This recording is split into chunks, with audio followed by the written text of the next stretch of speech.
in Denise Patterson's trembling hands. She pressed it into the corner of the living room bookshelf, her heart hammering so hard she was sure Robert would hear it upstairs. The tiny device disappeared perfectly behind her grandmother's old photo frame, the one with the cracked glass she'd been meaning to fix for months. She stepped back, wiping sweat from her palms despite the October chill seeping through their Chicago home's windows. What was she doing? This wasn't her. Denise Patterson didn't spy on people. She protected them. As a cybersecurity specialist for a major bank, she spent her days building walls against invasions of privacy, not orchestrating them. But here she was at 2:47 a.m. on a Tuesday, installing her third hidden camera in 2 days. The first one had gone up in the kitchen yesterday, tucked behind the coffee maker after she'd watched Robert's entire demeanor change during a phone call. He'd stepped outside to take it, something he'd never done before. When he came back in, his hands were shaking and his smile looked forced. He'd kissed her forehead and mumbled something about work stress, but his eyes wouldn't meet hers. The second camera had been easier to install in their bedroom, hidden in the charging station on his nightstand. She told herself she was being paranoid, that 8 years of marriage should count for something. But the way he'd been coming to bed later and later, the way he'd started password protecting his phone after years of leaving it open on the counter, these weren't imaginary red flags. Now, standing in their darkened living room where their 8-year-old daughter Grace had built a blanket fort just hours earlier, Denise felt like she was betraying everything she'd built with Robert. Their family photos smiled down at her from every surface. Their wedding day at her mother's church, Grace's first steps in this very room, last Christmas morning when they'd all worn matching pajamas and laughed until their sides hurt. But something was wrong. She could feel it in the way Robert's laugh had become hollow, in how he'd started volunteer tutoring sessions that ran impossibly late, in the way he flinched when she touched his shoulder unexpectedly. The floorboard creaked upstairs and Denise froze. Robert's footsteps moved across their bedroom floor, probably just going to the bathroom. She held her breath until she heard the bathroom door close, then quickly finished positioning the camera. Her laptop bag sat on the kitchen counter, loaded with the wireless receiver that would let her monitor all 3 feeds from her office downtown. She hadn't planned this. 3 weeks ago, she'd ordered the cameras for a client's home security consultation. When the package arrived at their house instead of her office, she tossed it in her bag, planning to take it to work the next day. But then came Robert's first strange phone call, and the package had sat there like a loaded gun, whispering possibilities she didn't want to consider. As she crept back upstairs, Denise caught sight of herself in the hallway mirror. Her dark skin looked ashen in the moonlight, and her usually bright eyes were shadowed with something she didn't recognize. When had she become this person? When had love turned into suspicion? She slipped back into bed beside Robert, who was lying on his side facing away from her. His breathing was steady but not quite deep enough for real sleep. She studied the back of his neck, the place where his close-cropped hair met skin she'd kissed 1,000 times.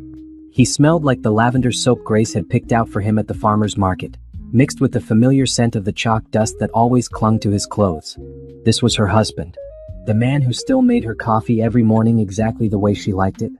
Who had held her hand through her father's funeral 2 years ago and never once complained about her family's drama. Who read bedtime stories to Grace in different voices until their daughter dissolved into giggles. But it was also the man who had started deleting his text messages and clearing his browser history. Who had developed sudden interests in evening activities that didn't include her. Who had stopped reaching for her in the middle of the night, something he'd done unconsciously for their entire marriage. Tomorrow she would go to work and open her laptop and see whatever there was to see. The cameras would either confirm her worst fears or prove that grief and stress were making her paranoid. Either way, she'd have answers. What she didn't expect was that those answers would change everything she thought she knew about the man sleeping beside her. As dawn crept through their bedroom curtains, Denise finally drifted off to sleep, one hand resting on Robert's shoulder and the other clutching her phone like a lifeline. In 8 hours, she would be sitting in her office watching a live feed of her empty living room, wondering if she'd made the biggest mistake of her life. She had no idea that by the end of the week, those cameras would reveal a truth so unexpected, so heartbreaking, and ultimately so beautiful that it would restore her faith not just in Robert, but in the very idea that love could survive anything. But first, she had to survive tomorrow. Denise's coffee went cold as she stared at her laptop screen, watching her empty living room like it was the most fascinating thing in the world. Her office door was closed, her phone was on silent, and she'd told her assistant she wasn't to be disturbed unless the building was on fire. The 3 camera feeds were arranged in neat windows across her monitor. Living room, kitchen, bedroom. Nothing. Absolutely nothing. At 8:15 a.m., Robert had kissed Grace goodbye at the front door, his teacher bag slung over his shoulder and his travel mug in hand. Normal. At 8:23 a.m., Grace had grabbed her backpack and headed out to catch the school bus. Also normal. The house had been empty ever since, and Denise was starting to feel like the worst person alive. Her phone buzzed with a text from Camille. "Coffee later? You sounded weird yesterday." Camille Thompson had been her best friend since nursing school, back when Denise was still figuring out she belonged in tech instead of healthcare. They'd stayed close through career changes, marriages, divorces. Camille's, thankfully, not hers, in the general chaos of adult life. If anyone would understand what she was going through, it would be Camille. But how could she explain this? "Hey girl, I'm spying on my husband because he's been acting suspicious?" Even thinking it made her stomach twist. She typed back, "Can't today. Swamped with work." It wasn't entirely a lie. Her desk was covered with security protocols that needed updating, and her inbox had 47 unread emails. But she couldn't concentrate on anything except the 3 empty rooms on her screen. At 11:30 a.m., something finally happened. Robert appeared in the kitchen feed, moving quickly toward the refrigerator. Denise sat up straighter, her heart rate picking up. He was supposed to be at school. Lincoln Middle School was 40 minutes away, and lunch period didn't start until noon. She watched him grab a bottle of water and lean against the counter, checking his phone. His body language was tense, almost nervous. He kept looking toward the front windows like he was expecting someone. Then he was gone again, disappearing through the front door so quickly that Denise barely had time to process what she'd seen. She rewound the feed, watching it again in slow motion. Robert's face had been tight with worry, and his hands had been shaking slightly as he checked his phone. The rational part of her brain offered innocent explanations. Maybe he'd forgotten something for class. Maybe he was feeling sick and had come home during his prep period. Maybe there was a perfectly reasonable explanation for everything, and she was destroying her marriage over nothing. But the tightness in her chest suggested otherwise. Her work phone rang, startling her so badly that she nearly knocked over her water bottle. The caller ID showed it was Janet from HR, probably calling about the quarterly security training she was supposed to schedule. "Denise Patterson," she answered, trying to sound professional and not like someone who was having a nervous breakdown. "Hi Denise, sorry to bother you. I just had the strangest call. Someone from Lincoln Middle School called asking if you'd requested personal references for your husband. They said they needed to verify his employment for some kind of application." The words hit Denise like ice water. "What kind of application?" "They wouldn't say. The woman I talked to seemed surprised that I didn't know about it. She said Robert had listed you as his emergency contact and me as a professional reference. I told her I'd never met your husband and that she should probably call you directly." Denise's mouth felt like cotton. "Did she leave a number?" "She said she'd call back. Honestly, it seemed a little strange. Are you guys applying for something that would require employment verification?" No, not that I know of." Denise struggled to keep her voice steady. "Thanks for letting me know, Janet. If she calls back, can you get her information and have her contact me directly?"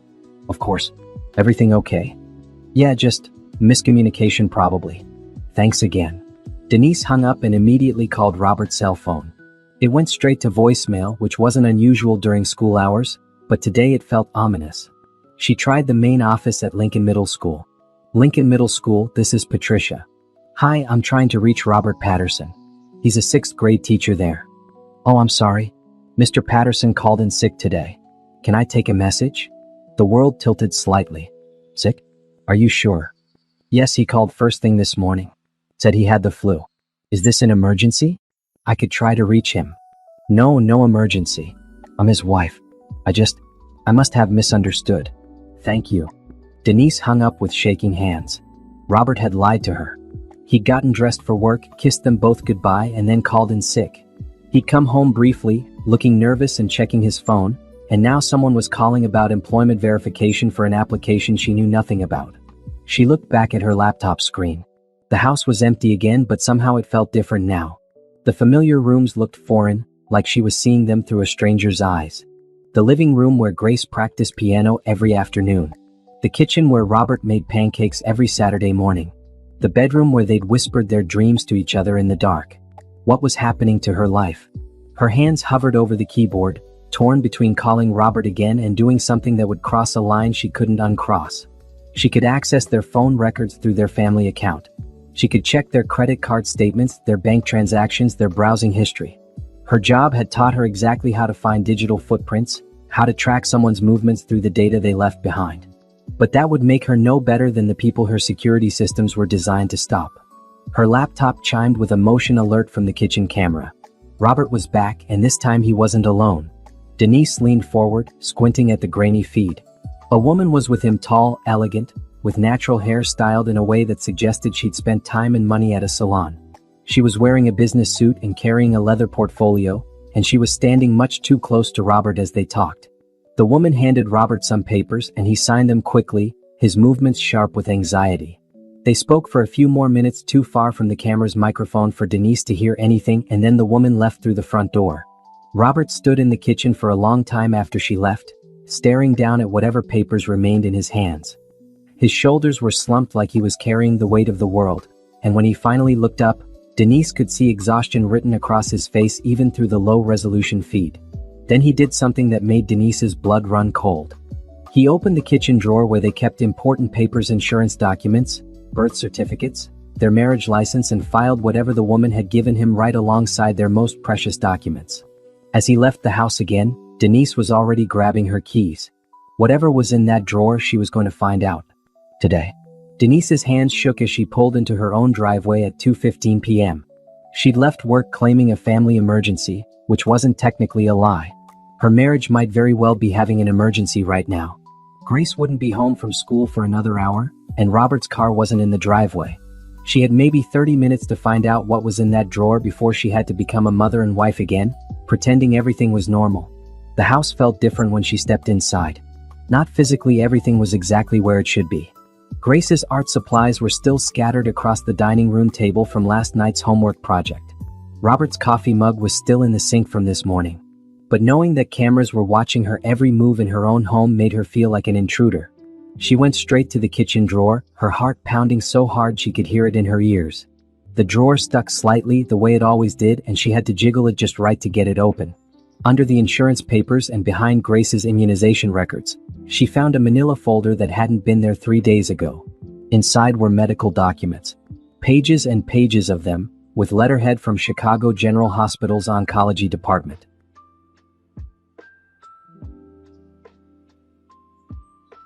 The word oncology hit her like a physical blow. Cancer. Someone had cancer. Her hands were shaking so badly she could barely read the papers, but Robert's name was at the top of every page. Patient, Robert James Patterson. Date of birth, March 15, 1988. Diagnosis, stage 2 non-Hodgkin's lymphoma.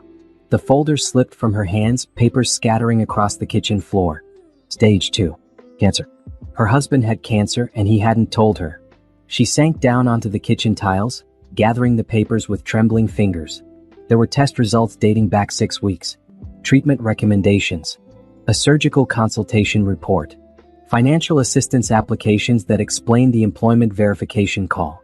And there, at the bottom of the pile, was a business card for Dr. Sarah Martinez, oncology social worker, with a handwritten note on the back.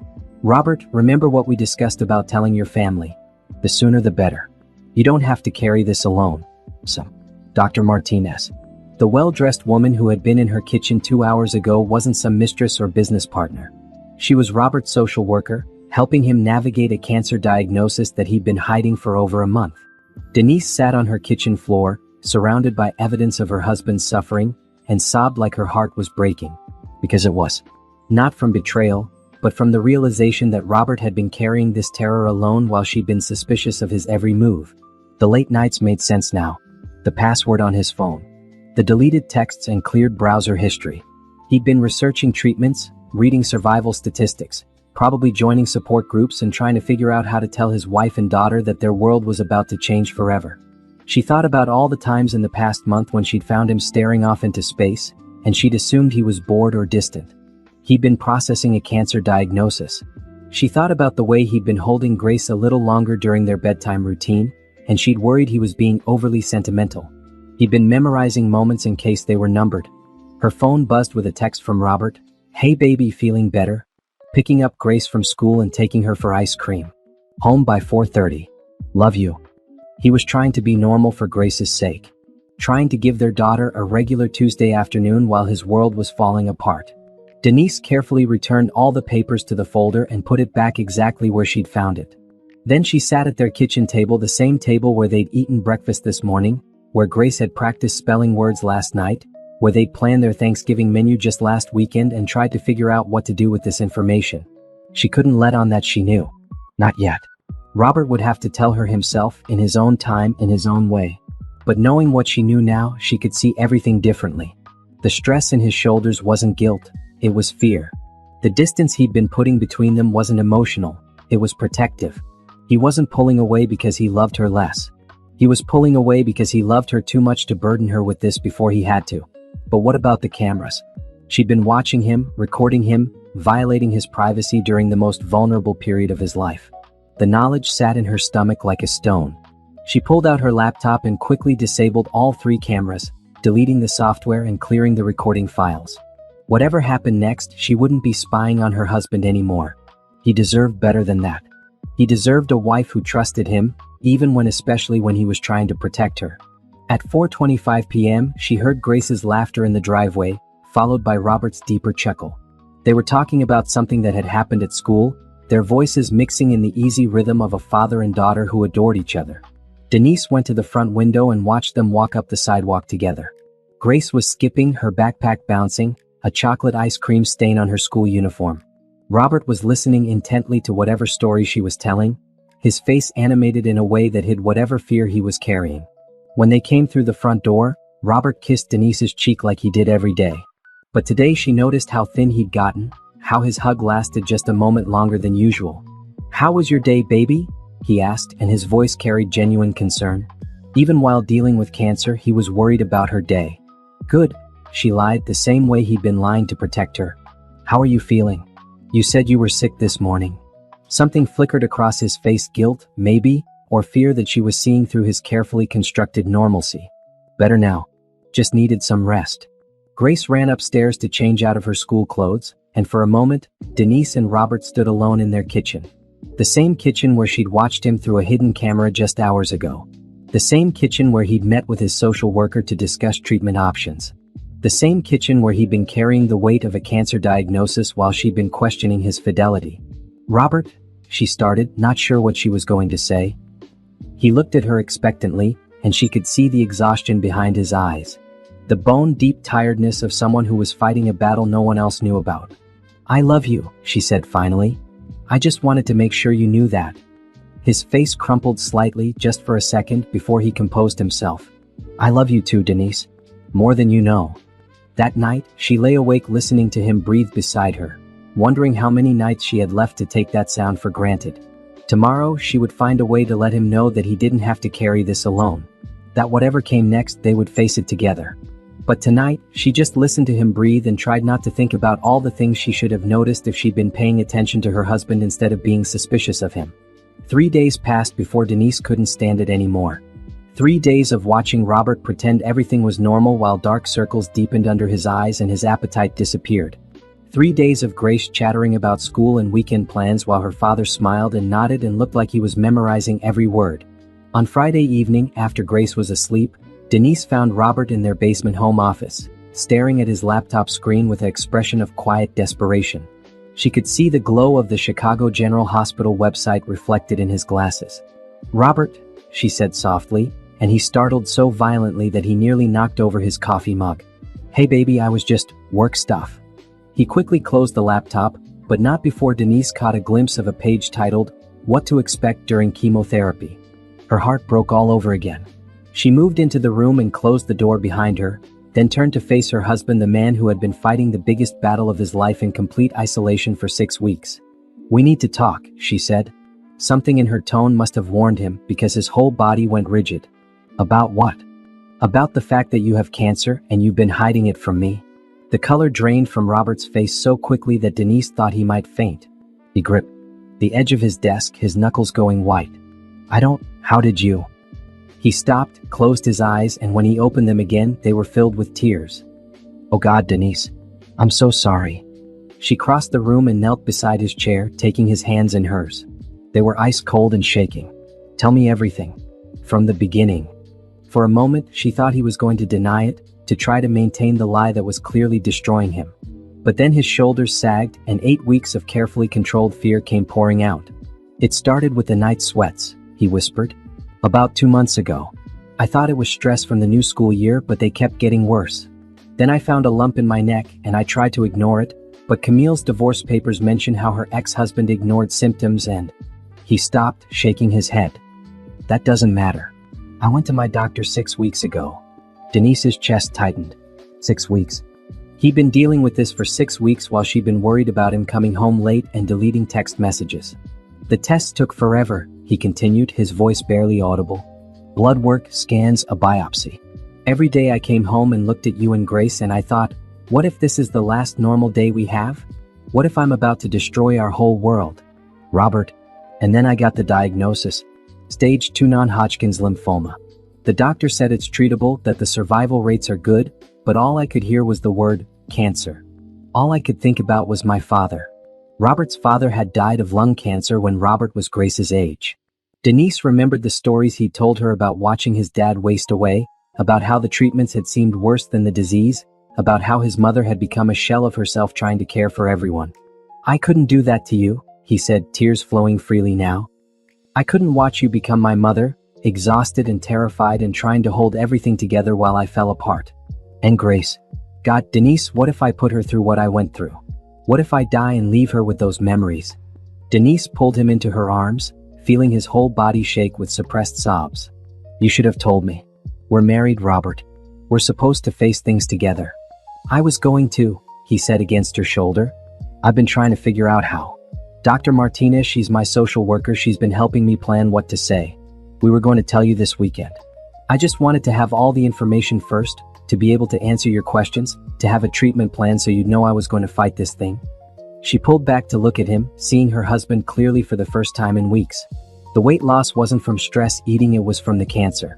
The late nights weren't suspicious behavior, he'd been researching treatments and talking to other patients online.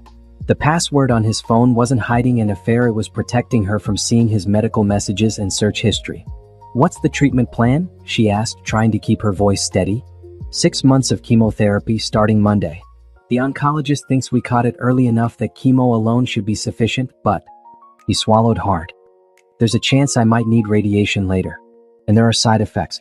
Hair loss, fatigue, nausea. I'm going to look sick, Denise. I'm going to feel sick. And I don't want Grace to see me like that. Grace is stronger than you think. And so am I." Robert shook his head. "You don't understand. The chemo is every other week for 6 months. I'll need someone to drive me because of the anti-nausea medication. I'll probably be too tired to cook or clean or help with homework. I might not be able to work full-time. Our insurance covers most of it, but there are co-pays and deductibles, and if I have to take extended leave." Denise could see the spiral of worry that had been consuming him, the way fear had multiplied into 1,000 practical concerns that he'd been trying to solve alone. "We'll figure it out," she said firmly. "All of it. Together. That's what marriage is, Robert. It's not just the good times. It's this too. But what if..." "No." She cupped his face in her hands, making him look directly at her. "No what ifs. We deal with what is. You have cancer. It's treatable. You start treatment on Monday.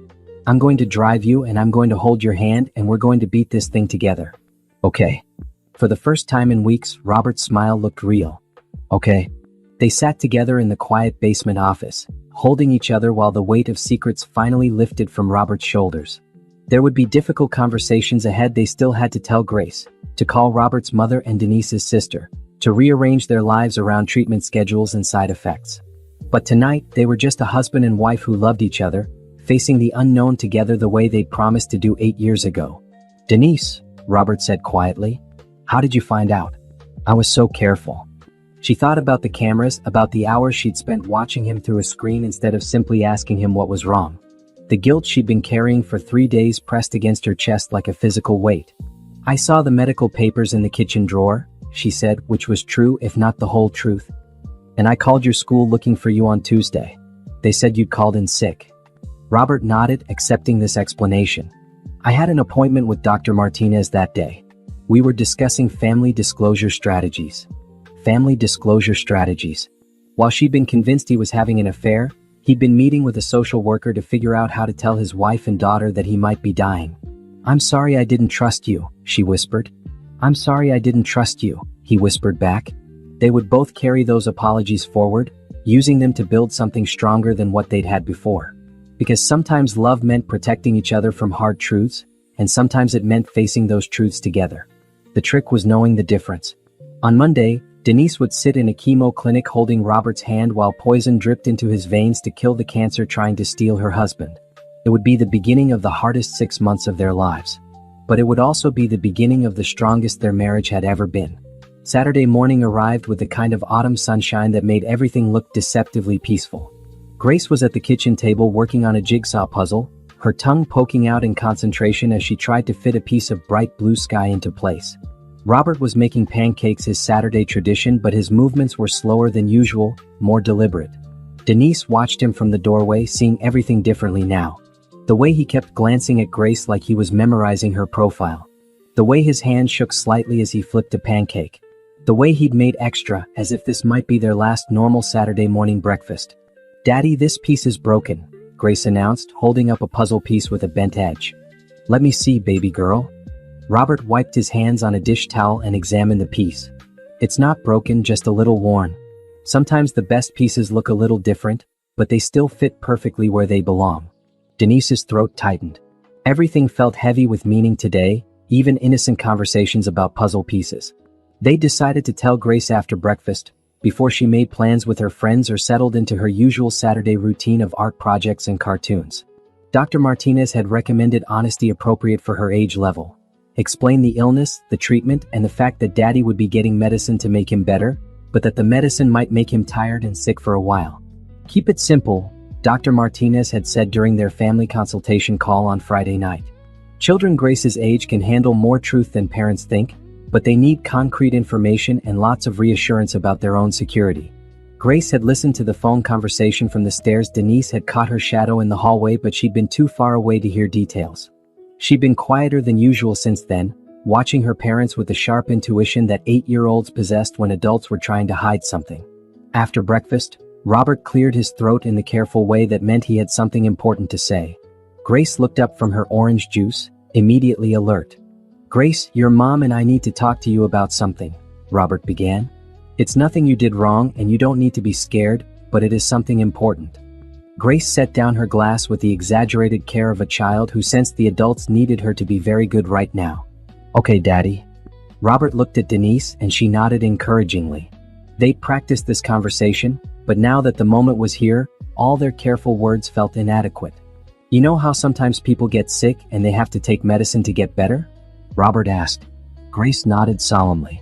"Like when I had strep throat and had to take the pink medicine." "Exactly like that. Well, Daddy has gotten sick with something called cancer. It's not like strep throat, it's more serious, but the doctors have medicine that can make me better. The medicine is called chemotherapy."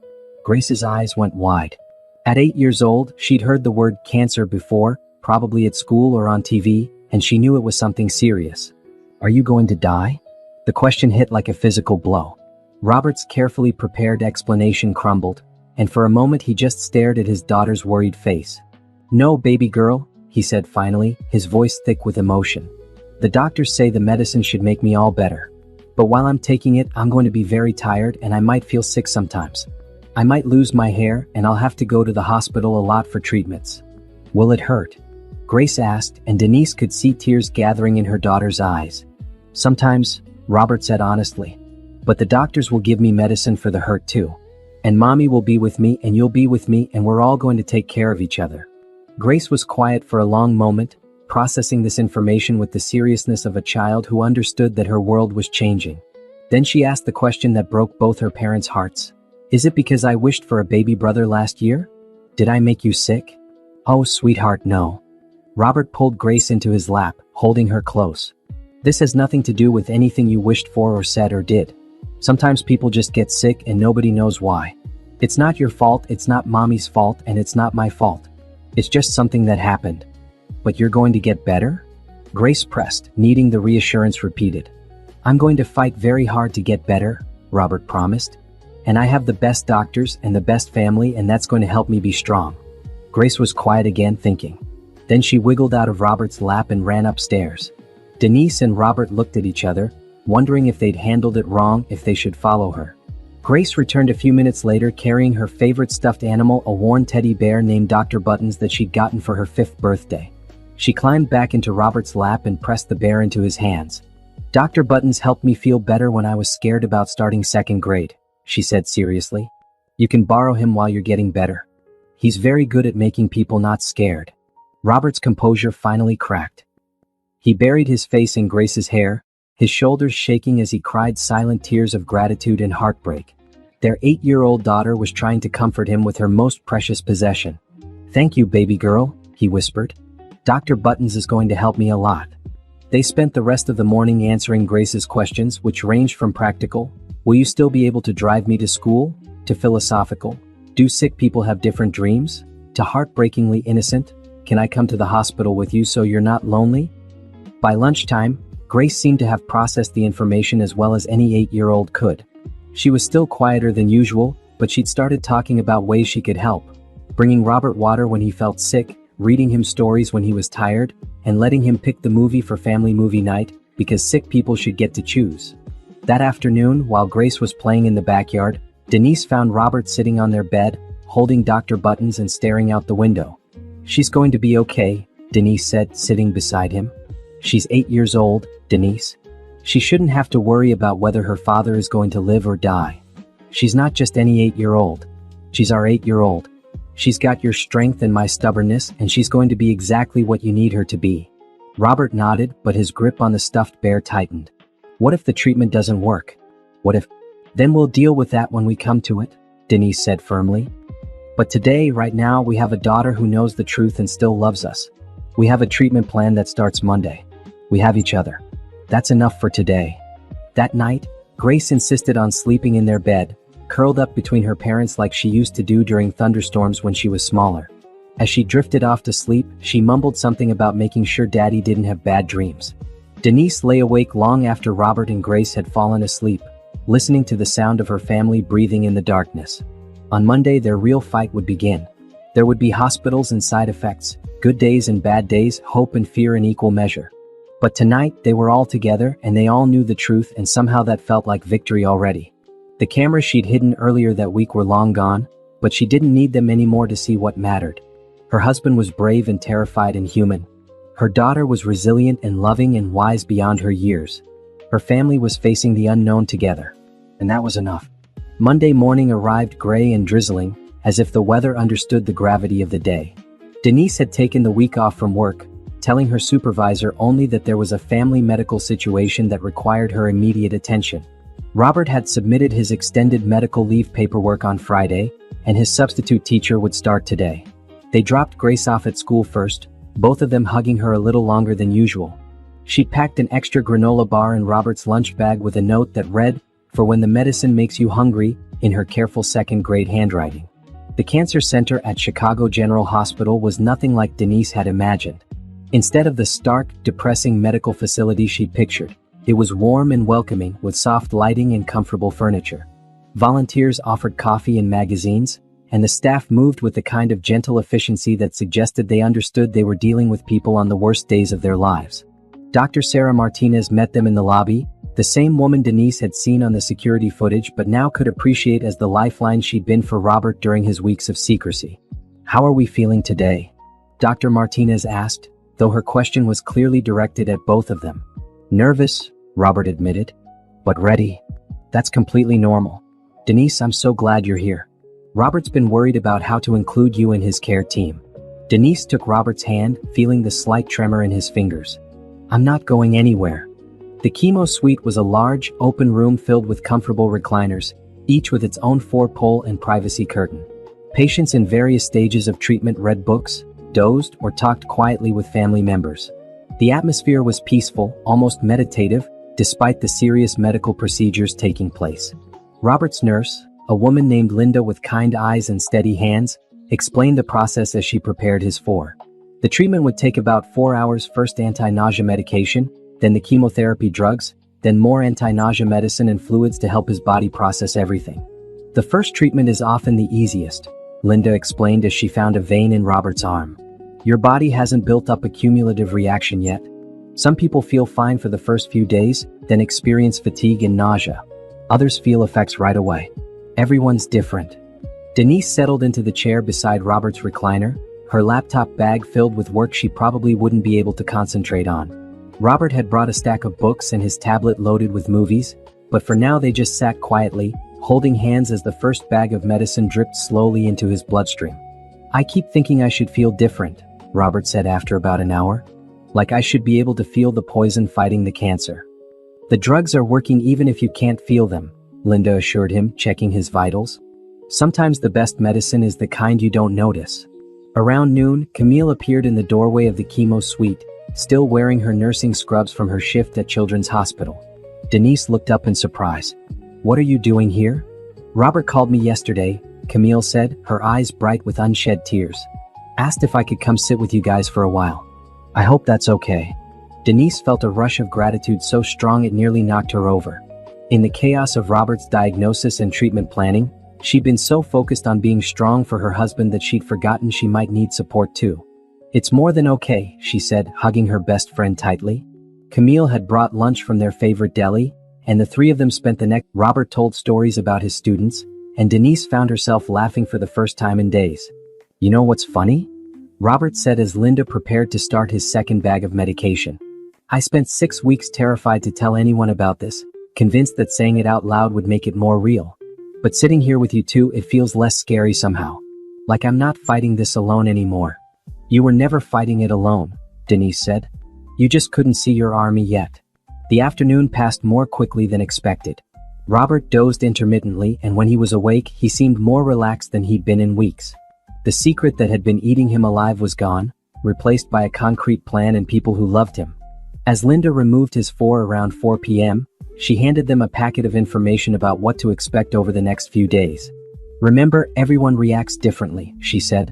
"Some people go home and feel fine for days. Others feel tired right away. Call if you have a fever over 100.4, severe nausea that prevents you from keeping fluids down, or any other symptoms that worry you. We have medications for almost everything, so don't try to tough it out." The drive home was quiet, with Robert dozing in the passenger seat and Denise trying not to analyze every expression that crossed his face. Grace was waiting for them at the kitchen window, and she ran outside before they'd even finished parking. "How do you feel, Daddy? Are you better now?" Robert smiled and scooped her up, though Denise noticed the hug was briefer than usual. "The medicine is working on making me better, but it takes time." "How was school?" Grace launched into a detailed account of her day, seemingly reassured that her father was still himself despite having spent the day in a hospital. They ordered pizza for dinner, and Robert managed to eat a full slice, though he pushed the rest around his plate without much enthusiasm. That evening, as they got Grace ready for bed, Robert seemed more tired than usual but otherwise normal. He read her 2 chapters of their current book, did voices for all the characters, and kissed her goodnight just like always. "See," Grace said to Denise as they tucked her in. "Daddy's still Daddy. The medicine didn't change him." But Denise could see the subtle differences. The way Robert moved a little more slowly. The way he sat down heavily as if his bones were suddenly denser. The way he kept pressing his hand to his stomach, testing for nausea that hadn't arrived yet but might. They went to bed early, both exhausted by the emotional weight of the day. As they lay in the darkness, Robert reached for her hand. "Thank you," he said quietly. "For what?" "For not making me go through that alone. For driving me there and sitting with me and making it feel like just another day instead of the beginning of the end." "It's not the beginning of the end," Denise said firmly. "It's the beginning of getting better." Robert squeezed her hand. "I love you. I love you too." At 3 a.m., Denise woke to the sound of Robert retching in the bathroom. So it begins, she thought, as she got up to wet a washcloth and help her husband through his first real encounter with the side effects of fighting for his life. It would be a long 6 months, but they would face every one of those days together just like this one. And that was everything. By Thursday, Robert could barely keep his eyes open. The fatigue wasn't like being tired after a long day, it was a bone-deep exhaustion that made even simple tasks feel impossible. He'd managed to shower that morning, but afterward he'd needed to lie down for an hour just to recover from the effort. Denise worked from home, setting up her laptop at the kitchen table so she could be nearby when Robert needed anything. Grace had adapted to their new routine with the flexibility of childhood, bringing her homework to the living room so she could do it near Robert's spot on the couch. "Daddy, want to see my math worksheet?" Grace asked, bouncing slightly as she held up a paper covered in addition problems. Robert opened his eyes and managed a smile. Show me, baby girl. Grace climbed carefully onto the couch beside him, mindful of the way he'd been moving slowly all week. Mrs. Peterson said I got them all right. And look, she pointed to a star sticker at the top of the page. She said my handwriting is getting much better. That's my smart girl, Robert said, his voice hoarse with fatigue. I'm so proud of you. Denise watched this interaction from the kitchen, her heart breaking and healing simultaneously. Robert was sicker than he'd been willing to admit, but he was still Grace's father. Still the man who celebrated her small victories and made her feel like the most important person in the world. The nausea had started on Tuesday night and had been relentless ever since. Robert had lost 8 pounds in 4 days, and Denise had called the cancer center twice, worried that something was seriously wrong. Both times, Linda had assured her that this was within the range of normal reactions, and they'd adjusted his anti-nausea medications. Some people sail through chemo, Linda had explained during their Wednesday phone call. Others have a harder time. Robert's body is working hard to process some pretty strong medicine. This doesn't mean the treatment isn't working, it often means it's working very well. But knowing it was normal didn't make it easier to watch. Robert, who had always been strong and capable, could barely lift his head off the pillow some days. The man who made pancakes every Saturday morning now felt nauseated at the smell of coffee. The father who used to chase Grace around the backyard was too weak to walk to the mailbox. Friday afternoon brought an unexpected visitor. Denise answered the doorbell to find Beverly Patterson, Robert's mother, standing on their front porch with a suitcase and a determined expression. Beverly, Denise said, surprised. I thought you weren't coming until next week. I changed my flight, the older woman said, stepping into the house and looking around with the sharp eyes of someone assessing a situation. Robert sounded terrible when I called him yesterday, and you sounded like you were trying to do everything yourself. Beverly Patterson was 62 years old, recently retired from 30 years as a head librarian, and had never been known to sugarcoat anything. She'd raised Robert as a single mother after his father's death, and she approached problems with the practical efficiency of someone who'd learned to handle crises alone. Where is he? She asked. On the couch. Grace is doing homework with him. Beverly walked into the living room and stopped short when she saw her son. Robert was pale and thin, his skin taking on the grayish tint that came with severe nausea. He was wearing the same pajamas he'd had on for 2 days, and his hair was starting to fall out in patches. Hi, Mom, he said weakly, trying to sit up straighter. Don't you dare try to pretend you're fine, Beverly said briskly, but her voice was gentle as she leaned down to kiss his forehead. You look terrible. Thanks, Mom. You always know just what to say. I know what I see. And what I see is a man who needs taking care of, and a wife who's trying to be everything to everyone.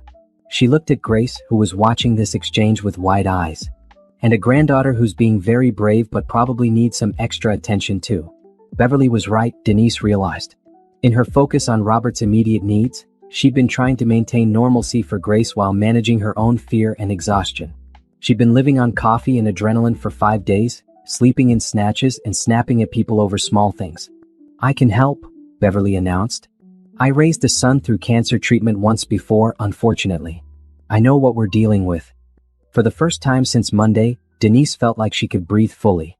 Having another adult in the house, especially one who understood the long view of cancer treatment, felt like receiving a life preserver she hadn't realized she was drowning without. That evening, Beverly took charge of dinner, making something simple that Robert might be able to tolerate. She helped Grace with her homework while Denise caught up on work emails she'd been neglecting. Most importantly, she gave Denise permission to step away from constant vigilance for a few hours. Go take a shower, Beverly instructed. A real shower, not the 5-minute rinse you've been getting. Wash your hair. Put on clean clothes. You can't take care of him if you don't take care of yourself. The hot water felt like luxury Denise had forgotten existed. When she emerged from the bathroom 40 minutes later, she found Beverly reading to both Robert and Grace from one of Grace's chapter books, her voice filling the living room with the kind of calm that only comes from someone who isn't afraid of what they're facing. That night, for the first time since treatment started, Denise slept for 6 straight hours. She woke up refreshed enough to realize how close to her breaking point she'd been. Over the weekend, a routine emerged. Beverly handled morning medications and the gentle coaxing required to get Robert to eat something, anything. Denise managed the medical calls and appointment scheduling. Grace helped by being herself, bringing her father water without being asked, sharing her drawings, and providing the kind of uncomplicated love that couldn't be manufactured or prescribed. On Sunday afternoon, Robert had his first really good hour since Thursday. The nausea receded enough for him to sit up and eat a few spoonfuls of soup, and he was alert enough to help Grace with a school project about family trees. "Tell me about great-grandpa again," Grace asked, working carefully with colored pencils to draw the branches of their family. "He was a teacher too," Robert said, his voice stronger than it had been in days. "He taught high school history in Mississippi, back when that was a very brave thing for a black man to do." "Was he brave like you, Daddy?" Robert looked confused. "I'm not brave, baby girl. I'm just sick." "But you're fighting the sickness," Grace said matter-of-factly. "That's brave. And you're still being my daddy even when you don't feel good. That's brave too." Denise caught Beverly's eye across the room and saw her own thoughts reflected there. Children saw things so clearly sometimes. They saw courage in getting up each day, love in small gestures, and hope in the simple act of continuing to exist. Robert's good hour faded by evening, and Monday would bring another treatment, another cycle of drugs and side effects and the long work of healing. But Sunday had given them something precious, proof that the man they loved was still there, underneath the fatigue and nausea and fear. He was fighting one day at a time. And so were they. By the third week of November, Robert had settled into a rhythm with the treatments. 3 weeks on, 1 week off. The off weeks were becoming precious islands of relative normalcy, while the treatment weeks required all their combined strength to navigate. Denise had learned to read the signs, the subtle pallor that meant nausea was coming, the way Robert's shoulders hunched when he was trying to hide how weak he felt, the particular stillness that meant he was conserving energy for whatever came next. Grace had adapted too, in the way children do when their world shifts. She'd learned to be quieter during Robert's bad days, to bring him water without being asked, and to save her more energetic stories for when he felt better. She'd also started drawing pictures of their family that always included Dr. Buttons, the teddy bear that had become Robert's constant companion during treatments. But it was Robert himself who surprised them all. "I want to go to Grace's school play," he announced on a Thursday evening in late November. He was between treatments, feeling better than he had in weeks, though his hair was completely gone now and he'd lost nearly 15 pounds. "Honey, the play is on a treatment day," Denise said gently. "You'll just have finished chemo that afternoon." "I know, but it's Grace's first solo. She's been practicing for weeks.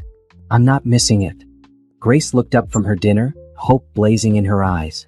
The school's holiday performance was the biggest event of her year, and she'd been chosen to sing a verse of Silent Night by herself. She'd been practicing in her room every evening, her 8-year-old voice growing more confident each day. "Are you sure?" Denise asked. "You could barely sit up for an hour last week after treatment. Linda said I could take extra anti-nausea medication that day. And Beverly will be here to help.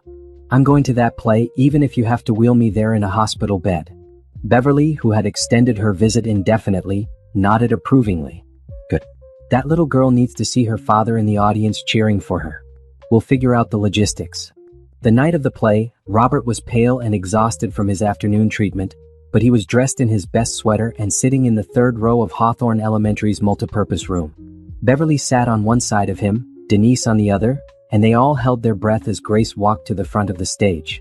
She looked tiny under the bright lights, wearing the white dress they'd bought specially for the occasion. For a moment, she scanned the audience, her eyes searching. When she spotted Robert, her face lit up with pure joy, and she waved so enthusiastically that several parents chuckled. Then she began to sing. Her voice was clear and sweet, carrying the simple melody with 8-year-old earnestness. But it was the way she sang directly to Robert, as if the song was meant for him alone, that made every adult in the room understand they were witnessing something special. "Silent night, holy night, all is calm, all is bright." Robert cried through the entire song, tears streaming down his face while Grace smiled at him from the stage. When she finished, the applause was thunderous, but Grace only had eyes for her father's proud face in the third row. "She did that for you," Beverly whispered to Robert. "That little girl sang her heart out because she knew you were here." After the play, Grace ran straight to Robert, still wearing her white dress and glowing with the satisfaction of a performance well done. "Did you hear me, Daddy? Did I do good?" "You were perfect, baby girl," Robert said, pulling her into a careful hug. "Absolutely perfect." That night, as they drove home, Grace chattering excitedly about the play and her friends' performances, Denise realized something had shifted. Robert had made a choice to prioritize being Grace's father over protecting himself from discomfort. He'd chosen to show up for her life, even when showing up was hard. "How do you feel?" she asked him quietly while Grace talked to Beverly in the back seat. "Tired, nauseated, but also He paused, searching for words. Proud. Happy. Like myself again, if that makes sense. It made perfect sense. For weeks, Robert had been defined by his illness, by what he couldn't do, by how the cancer and treatment were limiting his life. Tonight, he'd been Grace's father first and a cancer patient second. The shift continued over the following weeks. Robert started joining their dinner conversations more actively, even when he couldn't eat much. He insisted on helping Grace with homework, even if he had to lie down afterward. He began talking about plans for after treatment ended, Grace's birthday party in the spring, the family vacation they'd put on hold, the garden he wanted to plant in their backyard. The doctors say I'm responding well to treatment, he told Denise after his appointment in early December. The tumors are shrinking faster than they expected. Dr. Williams thinks we might be able to finish treatment earlier than planned. Really? The hope in Denise's voice was impossible to hide. Really? I might be done by February instead of April, which means I could be back to full-time teaching for the last quarter of the school year. That night, they made love for the first time since his diagnosis. It was gentle and slow, both of them acutely aware of Robert's fragility, but it was also a reclamation of themselves as a couple rather than just a patient and caregiver. I missed this, Robert whispered afterward, holding Denise close. I missed feeling like a husband instead of just someone who needed taking care of. You're always my husband, Denise replied. Sick or well, you're always my husband. December brought small victories that felt enormous. Robert managed to stay awake for an entire family movie night. He helped Grace build a gingerbread house without needing to rest halfway through. He even cooked breakfast one Saturday morning, just scrambled eggs and toast, but the first meal he'd prepared since treatment started. On Christmas morning, Grace found a special present under the tree, a scrapbook Robert had been secretly working on during his better moments. It was filled with photos from their life together, Grace's baby pictures, family vacations, everyday moments he'd captured when no one was looking. On the last page he'd written, "For Grace, who taught me that love is the strongest medicine of all." Grace hugged the book to her chest and announced, "This is the best Christmas ever because Daddy's getting better." And he was. Slowly, day by day, treatment by treatment, Robert was winning his fight against cancer. More importantly, their family was emerging stronger than before, bonded by the cameras Denise had installed in those first fearful days seemed like artifacts from another life. She'd been so afraid of losing Robert to something imaginary that she'd almost missed the real threat trying to take him away. But they'd faced it together in the end, and that had made all the difference. As they cleaned up wrapping paper that Christmas morning, Beverly announced she'd be staying through New Year's. "I want to be here when you ring the bell," she said.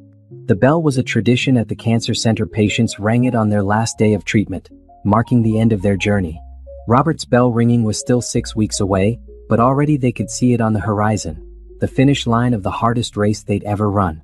And they were going to cross it together. February 14th, 2025. Valentine's Day. How's that for romantic? Robert joked as Linda prepared his for the last time. Most guys give their wives flowers. I'm giving you the gift of finishing chemotherapy. Denise laughed, though her eyes were bright with tears. After 5 months and 12 treatments, this was it. The final bag of medicine that would hopefully complete Robert's healing. The cancer center had become familiar territory over the winter months. They knew Linda's schedule, the best parking spots, which vending machines had the snacks that Robert could tolerate. They'd watched other patients come and go, celebrating bell ringings and occasionally morning setbacks. Today it was their turn for celebration.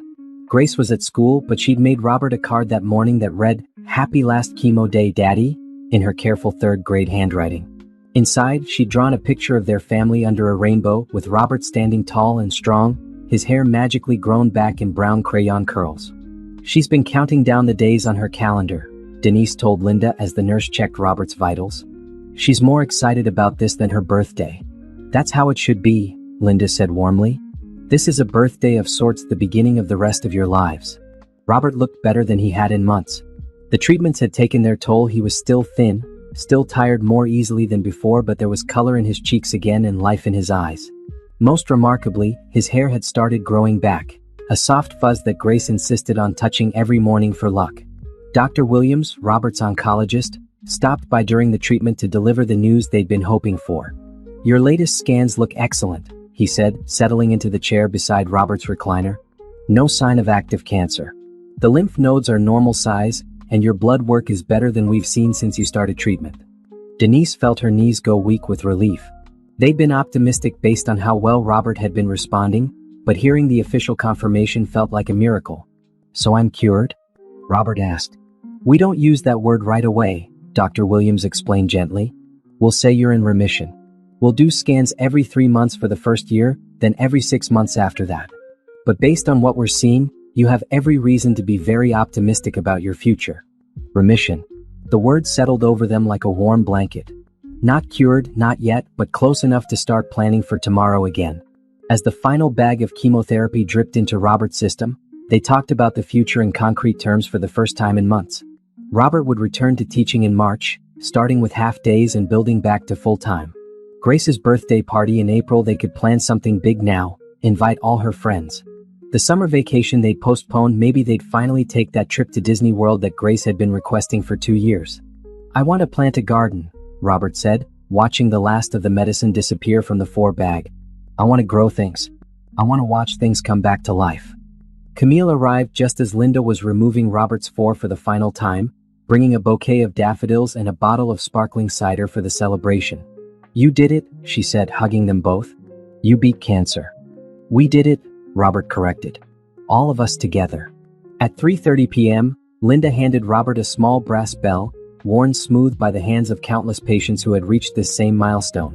"Ring it loud," she said. "Let everyone know you're done." Robert stood up slowly, still weak from the treatment but steady on his feet. Denise and Camille flanked him as he walked to the bell mounted on the wall near the nurse's station. Other patients and their families gathered around, understanding the significance of the moment. Robert raised the bell, paused for a moment to look at his wife and best friend, and then rang it with all the strength he had. The sound echoed through the cancer center, clear and bright and final. Applause broke out from the other patients, and Linda wiped away tears as she hugged Robert goodbye. "I don't want to see you back here," she said, "except for visits to tell us how wonderful your life is." They picked up Grace from school together, the 3 of them walking hand in hand to the car. Grace had been practically vibrating with excitement all day, and when she saw them, she knew immediately that something momentous had happened. "Did you ring the bell, Daddy? Are you all better now?" "I rang the bell," Robert confirmed, "and I'm going to keep getting better every day." That evening, Beverly cooked a celebration dinner, Robert's favorite meal of fried chicken and mac and cheese, foods he hadn't been able to tolerate in months. He managed to eat a full plate, his appetite finally returning along with his strength. As they sat around the dinner table, sharing stories and laughter, Denise thought about how far they'd traveled from that night in October when she'd installed cameras to spy on her husband. She'd been so afraid of losing him to something imaginary that she'd almost missed the real threat. But cancer had taught them things that no marriage book could. They'd learned that love wasn't just about the good times, it was about holding each other through the impossible days. They'd discovered that Grace was stronger and more resilient than they'd given her credit for. They'd found out that asking for help wasn't weakness, it was wisdom. "I have something to tell you both," Robert said as they finished dessert. He looked nervous, the way he had all those months ago when he'd been keeping secrets. Denise's heart skipped, but Robert's smile reassured her that this was a good secret. "I've been working on something during treatment. Something I couldn't tell you about because I wanted it to be a surprise." He pulled out his phone and showed them a document. "I've been accepted to graduate school. The University of Chicago's education program. I'm going to get my master's degree and become a principal." "Robert," Denise exclaimed. "When did you apply? How did you even have time?" "During those long chemo sessions," he admitted. "I had hours to sit and think about what I wanted my life to look like after cancer. I realized I want to make a bigger difference in kids' lives. I want to run a school, create programs, really change things." Grace bounced in her chair. "Does that mean you'll be the boss of all the teachers?" "Something like that," Robert laughed. "It means I'll get to help make schools better for kids like you." They spent the rest of the evening planning this new future. Robert would start classes in the fall, taking them slowly while he continued teaching. It would mean busy schedules and careful time management, but after surviving cancer treatment, graduate school felt manageable. That night, as they tucked Grace into bed, she asked the question that had been weighing on her mind all day. "Daddy, is the cancer really gone forever?" Robert sat on the edge of her bed, choosing his words carefully. "The doctors say it's gone for now, and that's very good news. But I'll have to go for checkups to make sure it stays gone. The important thing is that we don't have to be scared anymore. We can make plans and dream about the future." "Good," Grace said decisively, "because I have lots of plans. Like when I'm in 4th grade, you can be the principal of my school. And when I'm in college, you can help me with my homework because you'll be really smart from graduate school. Those sound like excellent plans, Robert agreed, kissing her forehead. I can't wait to see them all come true. As they turned off Grace's light and headed to their own bedroom, Denise reflected on how much had changed since February began. Then Robert had been fighting for his life. Now he was planning the rest of it. The man she'd fallen in love with 13 years ago was still there, maybe thinner, definitely balder, certainly more aware of life's fragility, but unmistakably himself. The cameras she'd hidden in fear and suspicion had captured a man protecting his family from terrible news. Tonight, she was lying beside a man who had fought cancer and won, who was dreaming about the future again, who was ready to take on new challenges and adventures. I love you, she whispered in the darkness. I love you too, he whispered back. Thank you for fighting with me. Thank you for letting me. Outside their bedroom window, the first snow of the year was beginning to fall, covering their neighborhood in clean white possibility. Tomorrow would bring the first day of the rest of their lives, a life without cancer treatments, without fear, without secrets. A life full of everything they'd almost lost and everything they'd fought to keep. 6 months later, on a bright Saturday morning in August, Denise stood in their backyard watching Robert teach Grace how to tend the tomato plants they'd grown from seeds. His hair had grown back thick and curly, and he'd gained back most of the weight he'd lost during treatment. More importantly, he moved with the easy confidence of someone who trusted his body again. See how the leaves are turning yellow down here? He was explaining to Grace, who was listening with the intense focus she brought to everything her father taught her. That means the plant is putting all its energy into making the tomatoes ripen. Grace nodded seriously, making notes in the gardening journal Robert had bought her. So it's like when I get really tired after running because my body worked hard? Exactly like that. Plants and people aren't so different, we both need the right conditions to grow strong. Denise smiled, remembering Robert's words from treatment. I want to plant a garden. I want to grow things. I want to watch things come back to life. The garden had become his favorite project, a visible symbol of growth and renewal that he tended with the same careful attention he'd once reserved for lesson plans. Their tomatoes were prize-worthy now, the plants heavy with fruit in various stages of ripening. Grace had learned to identify when each variety was ready to pick, and she took her responsibilities as assistant gardener very seriously. Mom, come see, Grace called. We've got enough for salad tonight, plus extra for Mrs. Rodriguez next door. Mrs. Rodriguez was their elderly neighbor whose own garden had struggled this year. Grace had appointed herself the unofficial neighborhood produce distributor, showing up at doors with baskets of vegetables and bright smiles. As Denise joined them among the tomato plants, she thought about how far they'd all come since that terrible night in October when she'd installed cameras out of fear and suspicion. Grace had grown 3 inches and gained confidence that came from learning she could handle difficult things. Robert had not only beaten cancer but discovered new dreams for his future. And Denise, she'd learned the difference between surveillance and support, between watching someone and truly seeing them. I got my test results back yesterday, Robert said quietly, while Grace was distracted by a butterfly that had landed on the marigolds. His quarterly scans had become routine, but Denise still held her breath every time until they got the all clear. And? Still clean. Dr. Williams says if the next 2 scans are clear, we can move to annual checkups. The relief never got easier, even after 6 months of good news. Each clean scan was a gift, a promise of more time, more Saturday mornings in the garden, more ordinary moments that had once seemed impossible to guarantee. Daddy, Mrs. Patterson is here, Grace announced, spotting Beverly's car in the driveway. Beverly had returned to her own life in Detroit after Robert finished treatment, but she visited every few weeks, claiming she needed to check on her son's recovery. Really? Denise suspected she just missed being part of their daily lives after the intensity of the treatment months. Perfect timing, Robert said, gathering the ripe tomatoes into a basket. I wanted to show her the corn. The corn was Robert's pride and joy, 8-foot stalks that promised a harvest in another few weeks. He'd researched heirloom varieties and soil amendments with the thoroughness he'd once growth instead of fighting disease.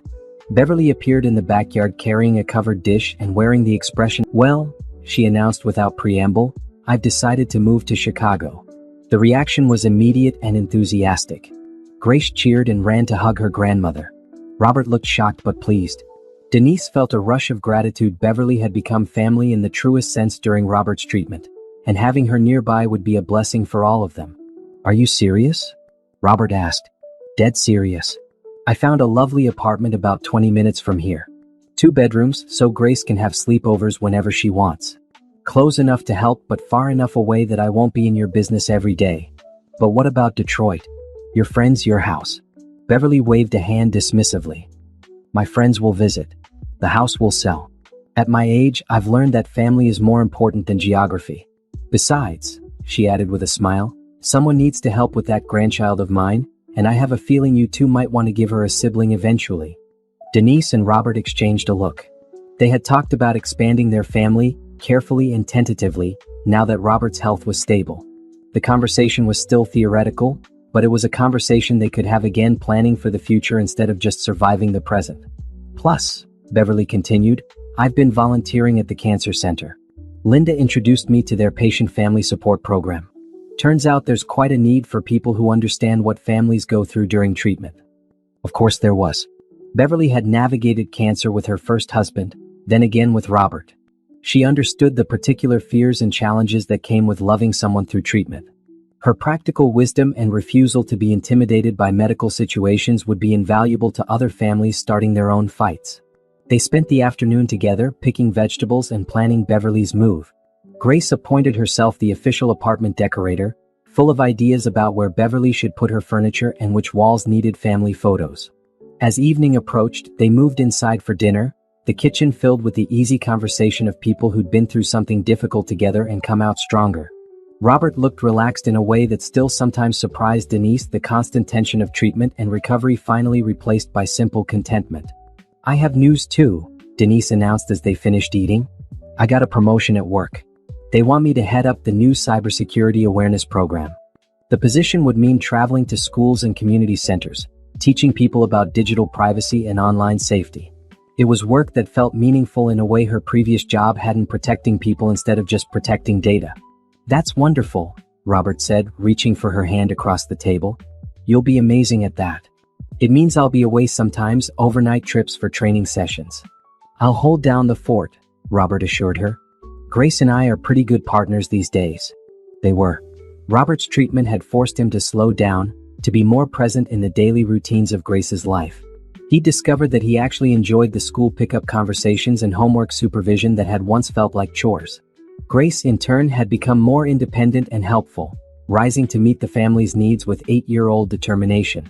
After Beverly left and Grace was in bed, Denise and Robert sat on their back porch, watching the last light fade from the sky. The garden was a maze of shadows and shapes, but they could hear the rustle of growing things in the warm evening breeze. Do you ever think about those cameras? Robert asked suddenly. Denise was quiet for a moment. She did think about them more often than she'd ever admit. Not with guilt, exactly, but with recognition of how fear could twist love into something unrecognizable. I think about them, she said finally. I think about how scared I was, and how that fear almost made me miss what was really happening. What was really happening? You were protecting us. The same way I thought I was protecting us by watching you. We were both so afraid of losing each other that we almost lost each other. Robert was quiet, processing this. I should have told you from the beginning. And I should have experienced settling between them like a familiar blanket. They'd learned things about each other during Robert's illness, about strength and weakness, about love and fear, about the difference between protecting someone and trusting them. I'm glad you know everything now, Robert said. I'm glad there are no more secrets. No more secrets, Denise agreed. Above them, the first stars were appearing in the darkening sky. Tomorrow would bring ordinary Sunday activities: church, grocery shopping, maybe a family bike ride if the weather held. Simple, precious normalcy that they'd fought to preserve and would never take for granted again. In the distance, they could hear Grace's voice from her bedroom window, talking to Dr. Buttons as she settled in for sleep. Their daughter was telling the stuffed bear about the day's garden adventures, her voice bright with happiness and security. We did good, Robert said softly. We did good, Denise agreed. And in the garden around them,